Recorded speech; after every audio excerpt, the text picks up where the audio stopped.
Well, I'm excited to introduce today's speaker. Michele Boutelle is an assistive technology professional who manages the Easterseals of Massachusetts Assistive Technology Regional Centers, or ATRCs, for the Boston and Worcester locations. She has a background in occupational therapy and is also a certified dementia practitioner. Her professional career has always been driven by the idea that everyone has the means to live an independent and meaningful life. Michele is a creative problem solver who thrives by finding ways to modify existing devices or items, and she loves the excitement that comes from an idea actually working in practice. When she's not working or spending time with her husband and their 3 kids and 5 grandkids, you can find her out kayaking, hiking, getting dirty on the pottery wheel, or standing behind her camera. She's always willing to try new things so she can pass the knowledge on to someone else. And we are delighted that she is here to share her knowledge and expertise about smart home technology with us today. So please join me in welcoming Michele. Michele, Thank you. Welcome. Are we good? Yeah.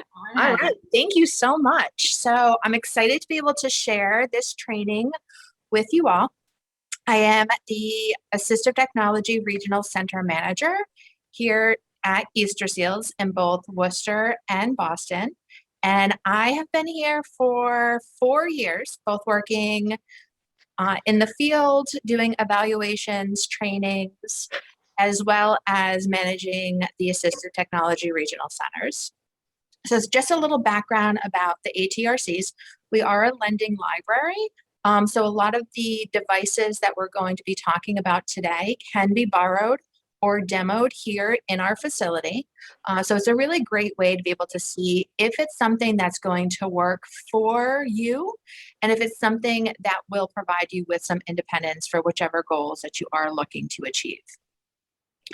So let's get started.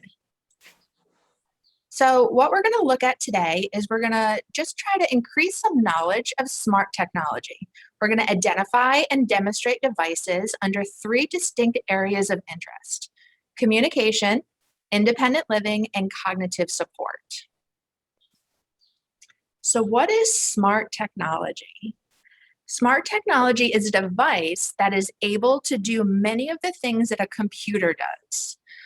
It uses devices such as sensors, hubs, and other appliances connected to the Internet of Things that can be remotely monitored, controlled, or accessed, and provide services that respond to a user's needs. So just to note, there are some requirements when we are talking about smart hubs. They do require an internet connection. They often need, Facebook, Amazon account, or Gmail, depending on which type of smart hub you're looking at. So they are going to require some type of a provider. You do need a power source, and you may need to configure computer accounts or an app on a smart device. So let's talk about some of the different types of devices. So today we're going to be looking at lights, locks, smart plugs, hubs. We do have a robot here in the center, although we're not going to be demoing it today. But there's tons of different devices that can be connected to a smart hub to provide some independence for individuals. So like I said during the intro, we're going to talk about communication, independent living, and cognitive support, and how smart home technology can help with these.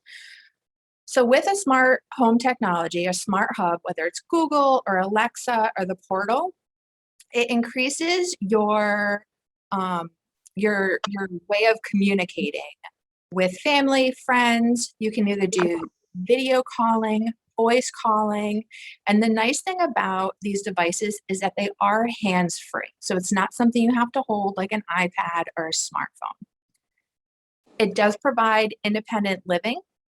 You can turn lights on and off, start a coffee maker. They have motion sensors. So if you move past one of these centers, it'll enable a task or a routine to start. You are able to have emergency calling, although that's not 911, but it would be an emergency call that is programmed into the Smart Hub. You can find out about the weather, the news, home security, and being able to access your home as well. And then for some cognitive supports, you can use it for reminders, routines, timers, sleep and relaxation, and then of course, fun and entertainment. And we're going to demo a lot of these things during this training. So let's get started. The first one we're going to talk about is Google. So a lot of the things that we're going to demo during this training can be intertwined between the three devices that we are going to use. So we're going to use Google, we're going to use Alexa, and we are going to use the portal. So although I'm only saying commands for one specific device, all of these things can be used on any of those three devices, but we're only going to just use one at a time. So we're going to start off with Google. So when we want to get Google to listen to us, we do have to say its name. So there's a bunch of different things that you can actually do. So we can turn lights on and off. We can broadcast through the house. We can broadcast to a specific room. And to broadcast, you still have to have it answered on the other end. So a lot of times security is really important to people, and they think that, if you call to another device, that automatically they're going to be able to see or hear you.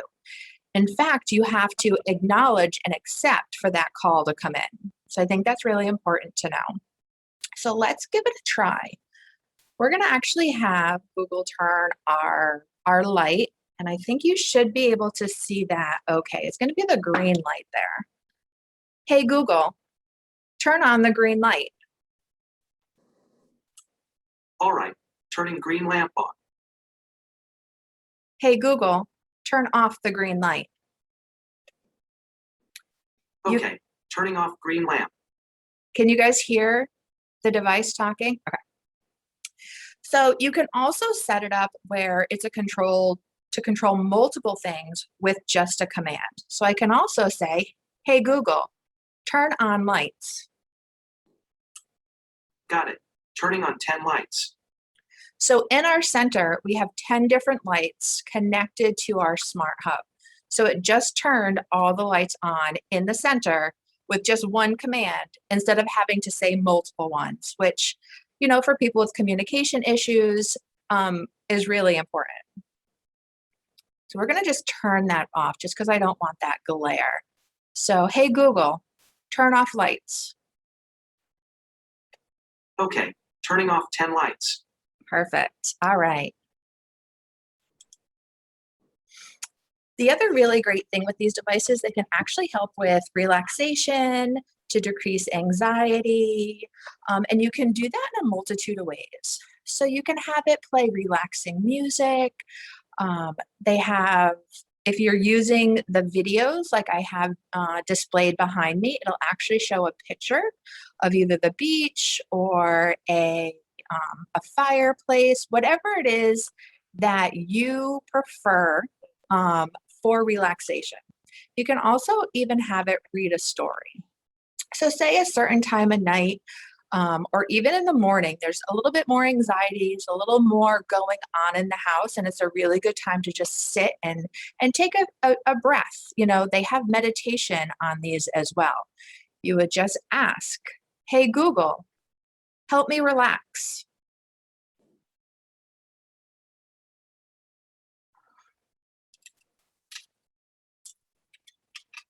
So can you hear the crackling? So we have a fireplace showing. So it's that nice, relaxing crackling of the fireplace. It's a great thing to use maybe in the winter when we really, like to think about that warmth. Hey, Google, stop. Hey, Google, stop.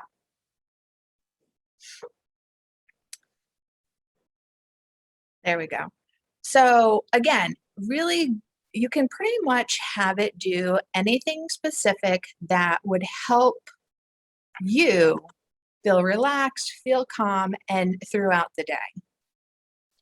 It does connect to Audible, so you can read a story, it'll read to you.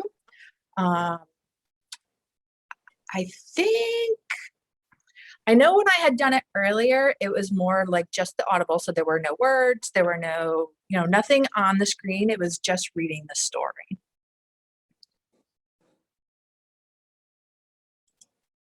All right, so that is Google. So again, now we're going to move on to Portal. So a lot of the things that we're going to talk about Portal can also be used on Google and like the Echo Show or the Echo Dot. There are some differences with the Portal. Portal is part of Facebook. Portal has some features that the other ones don't. Definitely much more involved when it comes to communication and that video conferencing. I'm going to show you a video on that. So unfortunately, I don't have anybody in the Boston office today to be able to accept our calls, but I am going to still have Portal call just so you can hear what it sounds like. And I have the iPad behind me and it's going to ring just so you can see what that looks like as well. So, hey, Portal, call Boston. Sorry, but I couldn't find a match. Hey, Portal, call ATRC Boston. Call a truck Worcester, right? Yes. Calling a truck Worcester.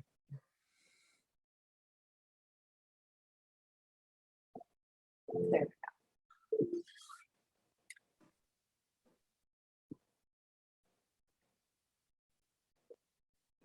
All right, so it's not connecting. So I had said earlier, I tried all of these out. Everything was working. I had everything set up. So of course, when you're doing a demo, something's not going to happen.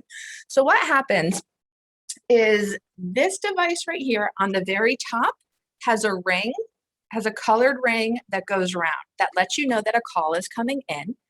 If it's another video device like the Echo, it was ringing on my iPad right behind me. And what it does, it just comes up and it says a call is coming from, and then wherever it's calling from. And then you have to accept it in order for it to come in. And then you're able to get a really nice video from it. Let's see. I actually have a video to show you. I feel like now is a really great time to kind of bring it over. I'm going to bring over this video. Can you guys see that? Perfect. Meet Portal from Facebook. Portal, Portal Mini, Portal Plus, and Portal TV. Hey, Portal, call Marcus. Hey, Mom, how you doing? Good to see you. Hey, Greg. Portal's smart camera pans and zooms to keep up with the action. And as more people join in, it widens to keep everyone in view.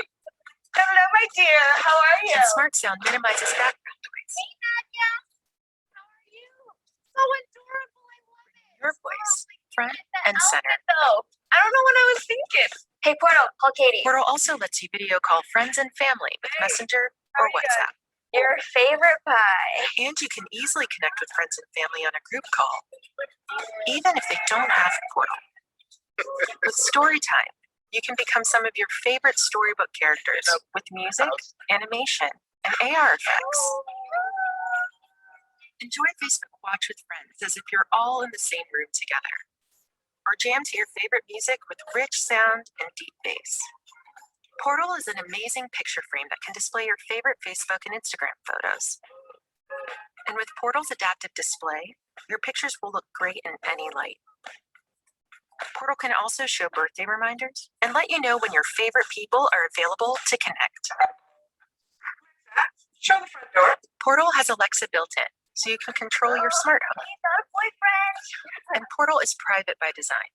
All video calls are encrypted, and you can easily disable the microphone and camera, or block the lens with the camera cover. With Portal, now you have a whole new way to feel connected, whether it's a portal, Portal Mini, Portal Plus, or Portal TV. Portal. If you can't be there, feel there. So this is how Portal actually stands out compared to Alexa and the Google. If you notice in the video, when people were moving around, the camera moved with them. So if you were on a video chat with either, the Echo Show or the Google Home, if you moved out of that video field, you would be off the screen altogether. Whereas the Portal kind of moves with you, so you can be, moving around the kitchen, or, just going about your everyday activity. Maybe someone's helping with cooking, or, showing you how to do something. It actually stays with you, which is really nice. The other really nice thing I like about it is that it's very interactive. So we do have a bunch of kids. We have grandkids. Luckily, smart home technology has helped us stay connected and to be able to spend time together when we weren't able to see each other. So in that video, you saw the story time when it actually had like the animated faces. When you make a call, you can create a story time and it puts you into the story. So you're part of the cartoons. So as you go about, it moves about with you and you're able to be there on the screen, which is, again, really exciting for kids, grandkids, and it just gets you a little more involved when you can't be real close. What? Might have to bring the screens in. So that is some of the really nice things about the difference between the Portal and the other smart hubs.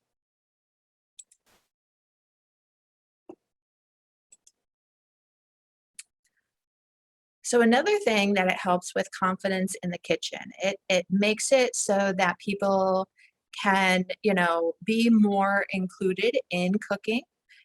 It's hands-free, which makes it really nice. So we're actually going to take a look at some recipes. So, hey, Alexa, show me a healthy recipe. Okay, for healthy, here's a few recipes and lots more. So on here, we have some muffins, chicken, meatloaf, mussels, some cider poached pears with yogurt. So let's have some yogurt and pears. Alexa, let's make cider poached pears with yogurt. Healthy and delicious. Cider poached pears with yogurt and toasted almonds from Serious Eats takes 40 minutes to make and has 5 stars with 2 ratings. You can ask me for ingredients or say start recipe, and I'll walk you through the recipe step by step. Start recipe. Alexa, start recipe. Okay, I'll read the directions one step at a time. At any time, you can ask me to move to the next step. Alexa, Step 1. next step. Step 2. Place pears face Alexa, down in the stop. pan. So you can see how you can actually go through all the steps in the recipe. It will read it for you. You can go back and go to a previous step as well. And then you can also set a timer. So a lot of times what happens is, we start a recipe and then we kind of forget how long it's been in the oven and when we're supposed to check it. So you can have the smart hubs also set timers for you. Alexa, set a timer for 10 minutes. 10 minutes, starting now. And it'll actually give you a countdown for that timer. Timers are really good, not only for cooking, but maybe you need to make a phone call, or maybe, someone's going to be arriving within so much time, or you need to remember to take medication at a specific time. You can set those timers or alarms, the same way. Alexa, stop the timer. 10-minute timer canceled. Perfect. All right. Everyone good? Any questions? Good. All right. So let's talk about some cognitive supports. So you can enable skills for games, you can learn a new language, like I just talked about, you can set reminders and timers to help with, medications or doctor's appointments. So let's play a game. So I have 4 games here to choose. We have Ear Play, which is an adventure game, Song Quiz, where it plays a song and you have to guess what that song is. There's Jeopardy, which is based on the show, and then there's also trivia that that you can do on these devices. So what do you guys want to do? We can add it into the chat, maybe call it out. Anyone has any thoughts? I think if you're going to call it out, y'all, you have to unmute yourself.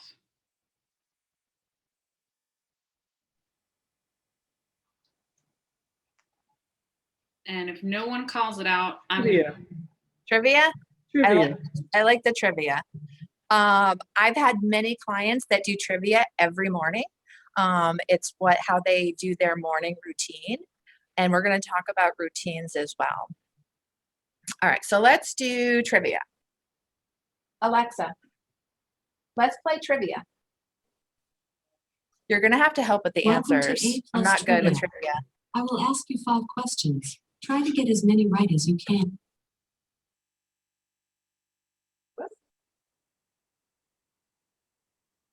Oh, now I did it. Alexa, stop. Would you like to keep playing? Yes. Question 1. There we go. Which of the following indicate a problem with the laptop battery? 1. The laptop gets switched off when main switch is off. 2. The laptop doesn't boot. 3. The laptop running slowly. 4. Some applications will not run. What do you think? I The think it's correct 2. answer is 1. The laptop gets switched off when main switch is off. Oh, Your score is 0. Question 2. Sally is having a problem with the network. What is most likely the problem? 1. She is entering the username or password incorrectly. 2. Defect patch cable used at her computer. 3. She does not have sufficient user rights. 4. Server is down. 1. 1. That answer is wrong. The correct answer is 1. She is entering the username. or password That's what we incorrectly. said, right? Your score Yeah, well, whatever. they're all about computer networking. Alexa, It is, change. isn't that weird? Alexa, stop. Would you like to keep playing? No. And enough about that. Alexa, stop. Would you like to keep playing? No.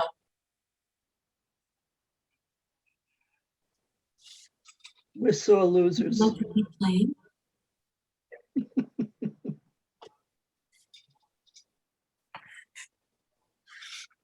She should listen when I say no.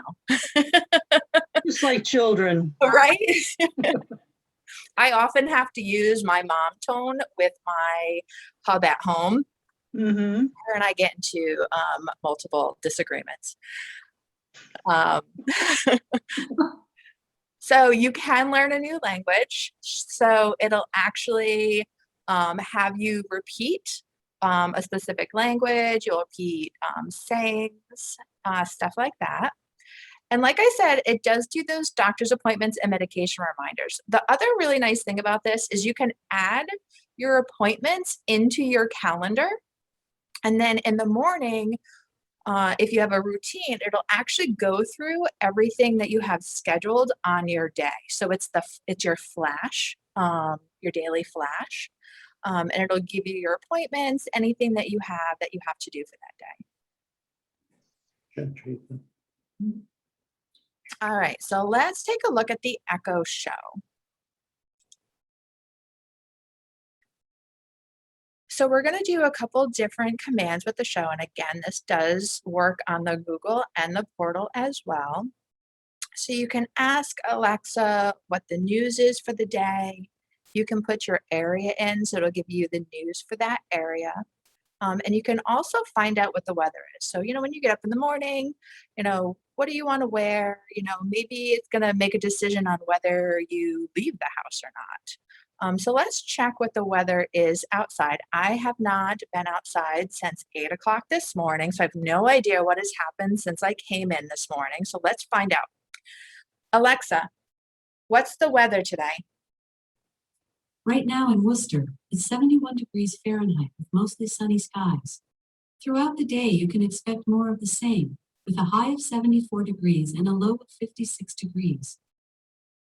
I did not dress appropriately for today. I only have a short sleeve shirt, so I will be very cold when I leave work this morning, or this afternoon. I did not bring a sweatshirt. Normally, I'm very good. I find out what the weather's going to be like, so I'm always prepared. Today, I did not. But it's a really good thing to add to your routine. So in the morning you wake up, you ask it for your daily brief. It gives you the weather, it gives you the news, it tells you, your daily appointments, gives you any reminders that you might need. It also gives peace of mind at home. So you can use the devices to call for help. They will not call 911. So it will call for an emergency, but it will not call 911. You have to program into your contacts. You have to enable the devices to have access to your contacts. And it will call a designated phone number when there is an emergency. Whether it's the video conference hub or whether it's just one of the smart speakers, you can make phone calls and you can talk right through the speakers. I have set these up for a lot of clients as well. Younger people that they don't want, the life alert yet, or they don't want people in their house as often as maybe they should. But it's really comforting for family members to know that they have these smart homes close by, so they can at least call the smart device, the Alexa, the Echoes, and have them call for an emergency number if they have a slip or if they have a fall or if they just need something. They do have the option to install smart locks, smart ring doorbells, or cameras. So you can ask, who's at your front door. And as long as it's a video device, so like the 3 that we have behind me, then you'd actually be able to see who's standing at that front door. So if you have one of the smart locks, before you go unlocking the door, you can actually make sure who is there and if it's the person that's supposed to be coming over that you're unlocking the door for. The other really nice thing I like about the smart locks is that you do have to say a PIN. So it just won't unlock the door. You do have to actually allow it, give it a PIN so that it does unlock the door for you. So someone couldn't just yell in your window to unlock the door. They'd have to know that PIN in order for it to unlock. I worked with a client that there was a family living in the house, and I had shown up for an evaluation and no one could let me into the house. So no one was able to get to the door. No one was able to have the physical means of unlocking the door for me, which also meant they were locked in the house. So if there was an emergency, they wouldn't have been able to get out of the house, and they wouldn't have been able to let emergency personnel in. They would have had to have pretty extreme measures to be able to get themselves into that house to be able to get them out. So we did install, smart locks, smart cameras. So he was able to see who was at the door. And then there again was that peace of mind for when he didn't have PCA care in the house, that he could, get him and his mother in and out of the house safely. So these devices are definitely really important for a lot of individuals.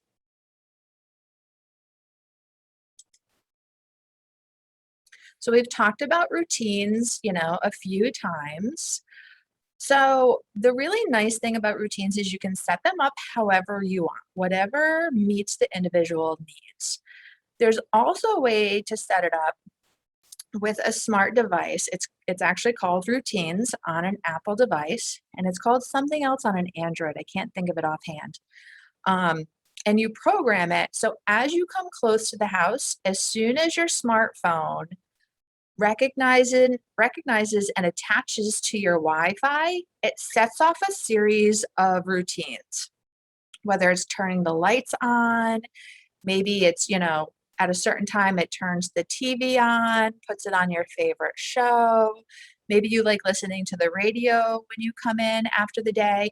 It sets all that off, and you don't even have to say anything to any of the smart hubs. It already does it through this routine.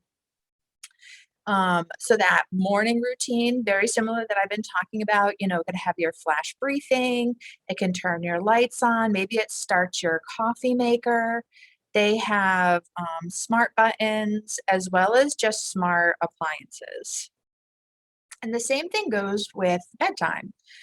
Maybe that relaxing music comes on, or that audio book turns on when you start that nighttime routine. So again, it's one command, and then it does a series of things for you. One of the things I've really liked and have been very impressed with Alexa is they came out in November with a new skill. It's called the Care Hub. And the Care Hub is used to help look after loved ones, again, when you're not able to be there in the house. People don't want to be checked up on or called, multiple times a day, but family members still want that peace of mind to know that everyone is doing all right. And the Care Hub has really done a great job in allowing that for both family members. So let's, is it not going to let me play the video? Nope. All right, let's do it this way.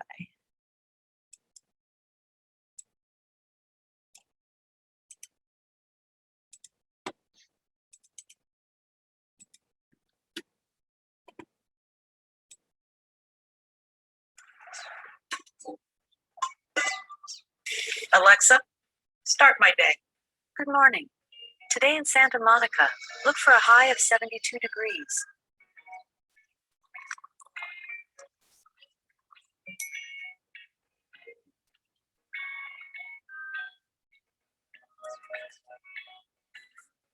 This is a reminder. Take your pills. Alexa, thank you.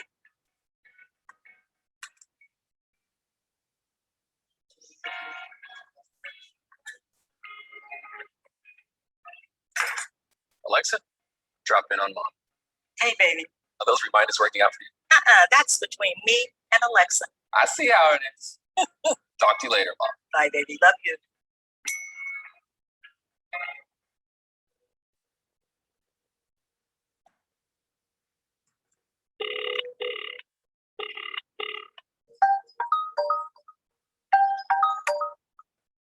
Hey. Hey, what are you up to tonight, Mom? I decided to stay home and finish my painting. Well, just calling to check on you, Mom. Look. Good night, son.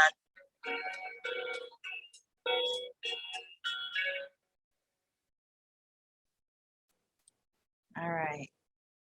So my mother was nice enough to allow me to hook to her Alexa at home so I could see exactly how this works. So we talked about it honestly because of my 97-year-old grandmother. My grandmother just moved into assisted living or independent living. It's independent living. So, but she is out and about all day long. And our family plays the have you talked to grandma game. So the calls go through. I've been trying to get a hold of grandma since 9 o'clock this morning. I haven't gotten a hold of her. Have you talked to her? And we do this game trying to figure out, is grandma okay? And what is she doing today? And the Care Hub is a great way to be able to, know what your family member is doing without actually having any access to anything on their smart hubs. Went in there and I tried to control my mom's house. I tried to change her lights. I tried to set up routines. It would not let me do anything. All I got was like a schedule of things that she had done throughout the day. And that was it. And on the next slide, it'll show what that looks like. So this is how we set it up. You do have to have access and you have to be invited by the individual. And it will give you a verification code that you have to enter. You do have to create a PIN, which I also really liked. So you have your own PIN, so no one else can get into the Alexa app to be able to see what's happening. Only you can. So again, it has you accept to make sure that you are actually looking to support that individual and that you did request to have access. And then it has had my mother also accept. And this is the activity that you see. Doesn't give a lot of information. It's not invasive. She still has tons of privacy. She sent a message. The entertainment, she listens to music a lot. She set a timer. She asks a lot of questions, and she'll even ask for reviews. So there's actually a lot of things when I was looking at her activities that I didn't even realize or think about doing with my smart hubs that she had been doing with hers. She absolutely loves it. She uses them all the time for things. And then these are just alerts. So this is how you can get your alerts. So, depending, maybe you want to get more, or maybe you just want to get a few, but you are able to choose what alerts you get and how much activity that you see from your loved one. So I was really happy to see that Amazon had come out with the Care Hub. So that is what I have for you today. Does anybody have any questions? So folks, you can unmute yourself. We're still recording. If anybody has an objection to that, I would suggest maybe writing something in the chat box if you're able. I'm happy to read that for you. But I think there's probably going to be some good questions coming up here. So please feel free to unmute yourself and ask Michele some questions about this. I'm very fascinated by it, so I have questions, but I would prefer to let you guys ask your questions first. This is a question. I am not a techie person, but how trustworthy is an Alexa device? I think some people are so afraid to have that in their home because all the craziness you hear about who has access to what. So what can you tell me? I don't have one yet. Maybe I will after this. Yeah, and I think security and internet safety is really the important part of it. Making sure you have secure passwords, making sure that your networks are private and they're not open. So when you have that Wi-Fi or that router, those should all be private. So they shouldn't be open for anyone to be able to use your internet. There are settings in the Alexa app that will also create some privacy, so people aren't able to get in there and do anything with them. So as long as that's all checked, so as long as you have someone that is a little more tech savvy, setting up your device and making sure all of those security settings are enabled, then I think they're really good. I have them in my house. Again, we make sure we keep up with our settings and to make sure that when new updates are pushed out, that they haven't changed any of our settings. So we'll go back in there and look. So a lot of the things that you hear about is because networks have been public. Their passwords are not private and they're open for anybody to get into. And that's how they're able to get into these devices and then be able to control them or to do things with them. Perfect. Then I may end up getting an Alexa. I Yeah. think I'll put it on my list. Yeah. So my grandmother just came to my house 2 weeks ago now. My son got married, so she stayed with me for the week. And our house is very much smart home compatible. We use it to turn our lights on and off. We have switches. And she also has a smart hub, and was asking for the light because when she gets up, at night, often on the way back, she doesn't have any lighting and she has a harder time seeing to get back into bed. So we are going to get her set up with one of the smart lights so that she can just turn it on and off with her voice. So she doesn't have to worry. And we don't have to worry about her walking in the dark. Yeah. That's great.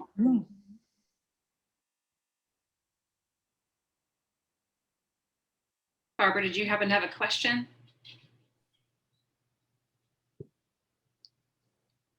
If you're talking, we can't hear you. I see that you're unmuted, but I can't hear you. No, I was clearing my throat. Okay. I actually have a question. So you're an ATP, Michele. Can you explain to people what that is? Sure. So it's an assistive technology professional. So it's a certification. So I have had 3,000 hours in order to get certified as an ATP, you have to have, I believe it's 35 or 3,000 hours of in the field experience doing evaluation, training, and then a specific amount of knowledge about assistive technology.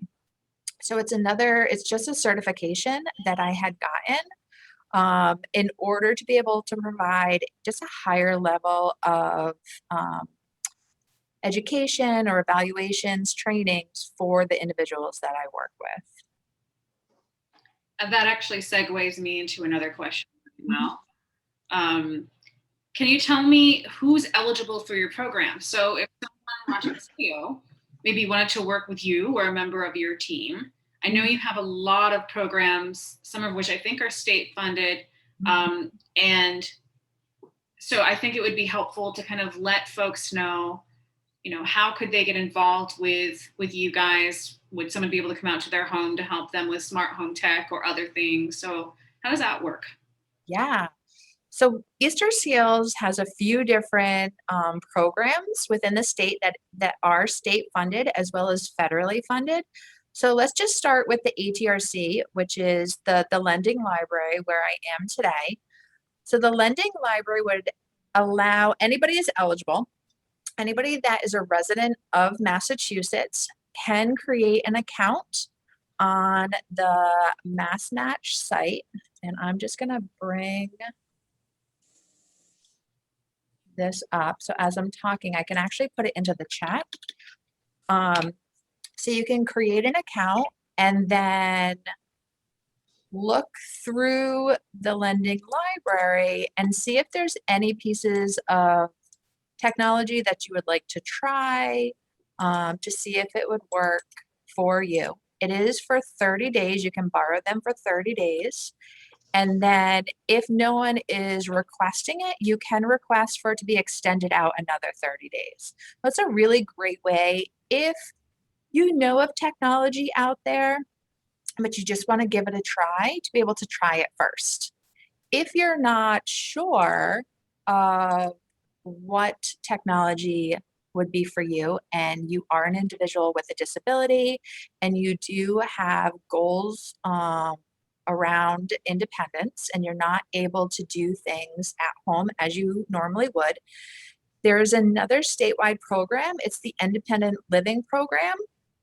And you do have to meet certain financial requirements in order to be 100% eligible, but everybody is eligible for an evaluation. So regardless of financial, how much someone makes, you are still eligible for an evaluation. So, assistive technology specialists would come to you, or they can do it virtually if that's what you're more comfortable with. And you would get an evaluation and recommendations of what types of technology would help meet specific goals. If you financially meet eligibility, then it does pay for your, your evaluation, the technology, as well as training and setup. So it's not like they buy the technology, hand it to you, and then that person is responsible on trying to figure it out. So the goal is really to make sure that the technology is used and that it's not abandoned. So 80% of technology, assistive technology, is actually abandoned because individuals either don't know how to use it or their caregivers and loved ones don't know how to use it. So they're not able to help them with it. So we really work hard in making sure that people understand, how to use it, how to set it up, and that it is specific for that individual. So that's the independent living. And I can add that in as well. There's also alternative finance. So if you know what type of device you need, you know how to use it, maybe it's something you already have in your house and it broke, you can apply for alternative finance. So any piece of assistive technology under $500 is covered and paid for, and you don't have to pay it back. They also have a low interest, so $500 to $2,000, I believe, and that is low interest, and that's meant to help individuals build their credit. So it's a very low interest, and it is paid back depending on the life of the assistive technology. So it varies depending. And then there's also another financing for much larger assistive technology, maybe a wheelchair accessible van, again with a lower interest rate.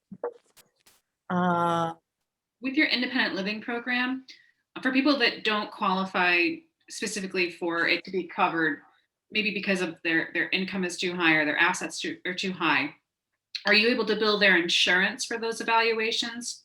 No, No? Okay. no, So these are all there could be an out-of-pocket cost for those individuals.